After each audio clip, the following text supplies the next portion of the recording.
Hello, Journey to Good Health family. So, this is how I make oat milk and oatmeal.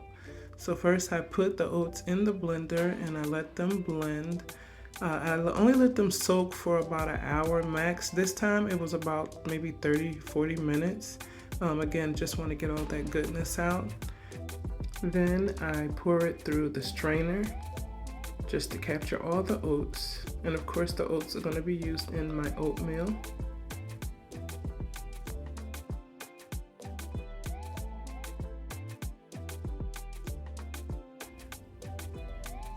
I like to sometimes get a spoon, oftentimes, when it starts to slow up in the drain.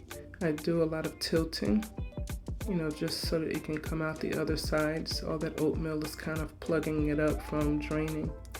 And then I will oftentimes get a spoon and I will kind of like mix it around. I don't try to take out all the oat milk because I'm sure some of that is what's going to make the oatmeal taste great. So yeah, just get the spoon and get to stirring it.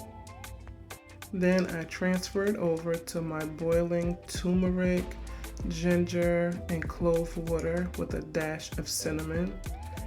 And then I let it just come to a nice boil so that when I get ready to add in that oatmeal, it can mix in with, all of the spices having already been pulled from the boiling water. Now it's time to pour the milk that we've made into the bottle. Yes, I am the queen of repurposing. So I'm going to use this Kaale bottle and make my own from my organic oats. So I just put it in a cup that I can squeeze, usually a measuring cup, but this time I had this big cup from the Smoothie King. And so I figured it would be easy to squeeze and pour it in there. So that's what I did.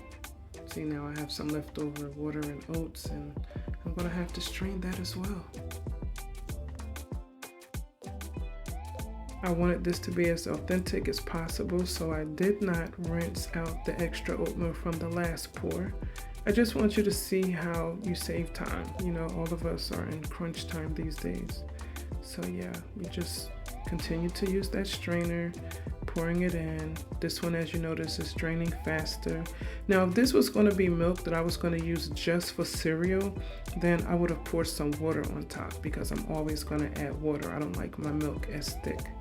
But because I also put some in my coffee, and let me tell you, coffee drinkers, oh my God, oat milk in your coffee or your tea is a whole other level. And I'm not talking about the one you buy from the store. I'm talking about the one that you make like what we're doing right now. It is a whole other level to your tea or coffee. And so now, just like before, we're going to add that oatmeal into all that goodness, all the good spices, the turmeric, the clove, the ginger, yeah. And just stir it around.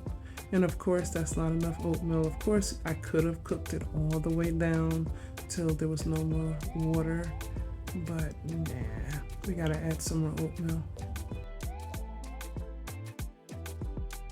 And of course, I have to spread those organic oats all around and stir it. And listen, I am not trying to sound sexy, but I am moving all over the house because someone's mowing the lawn. But anyway, back to the oatmeal.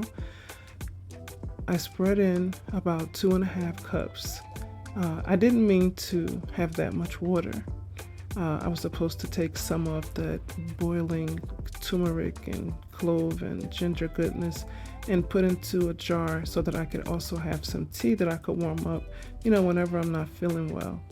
And so, yeah, it gets all of that, cold and mucus out of your chest and all that good stuff. But anyway, this is me double pouring.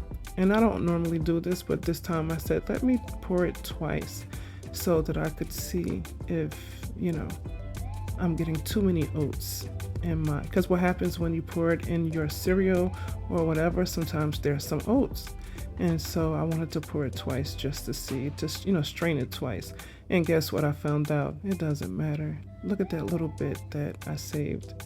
I mean, I guess it does, because when I'm eating cornflakes, I don't want oats, But yeah, here I am pouring it again, filling it up to the top. Yeah, so I just continued this until I get rid of all of that oat milk. This is the one that I will use for my cereal. And of course I add water to it because I do not like my oat milk very milky.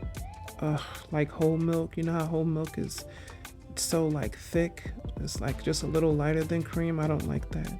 So I add, I used to drink 1% milk before I stopped drinking cow's milk. So I make my oat milk just as thin, and then I shake it up. And I look at the bottom to try to judge to see if it's, too thick, if I need to add water. If it almost has a watery look, then it's just right for me.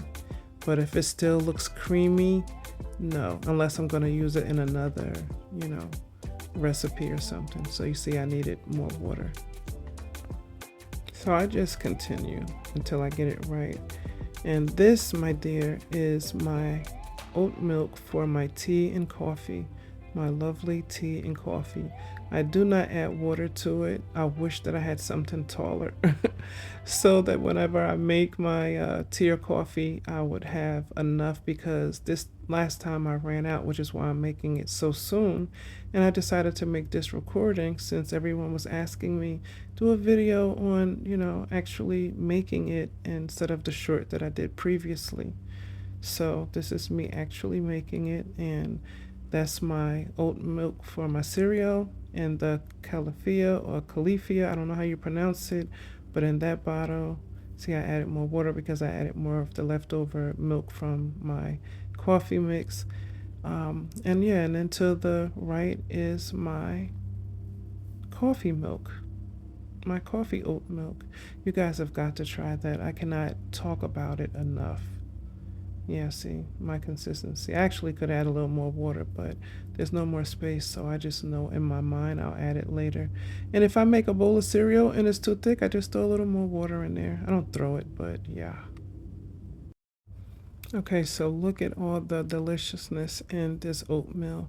We walked away from it so that we could pour our milk for the coffee and milk for the cereal. And this is the oatmeal. This is what it has become after boiling. All the water boiling down to it. As you see, it's very creamy on the side. This would have been the best pour over for like an oatmeal crunch dessert. Like if you were to boil some strawberries or blueberries, or maybe make some pumpkin puree, or some sweet potato puree, season it the way you like it, put it in a pan, and then cover it with that. But anyway, yeah, and don't mind the turmeric and all the clove, and the ginger that kind of like got all around the sides of the pot. I could have wiped it off, but I left it because I used to be so afraid of it. I hated to see that there, but sometimes, and you didn't see me, but I took the spoon and I scraped around the sides to get it and mix it right back there in the pot. So now I am plating. Maybe I should have said bowling, right? This is my favorite bowl with the daisies on it. Not daisies, sunflower, sorry. This is my favorite bowl, and I have 3 of them, maybe 4. And we're done. We are done. And so the next step in this journey is going to be me making the desserts. Probably, I don't think, we're in July of 2025, so it probably will not be pumpkin. It will likely be maybe a sweet potato or a blueberry or berry mix dessert, and I will show you how to make the crunch with the oatmeal, what you see here. This is Andrea, and I'm just cooking.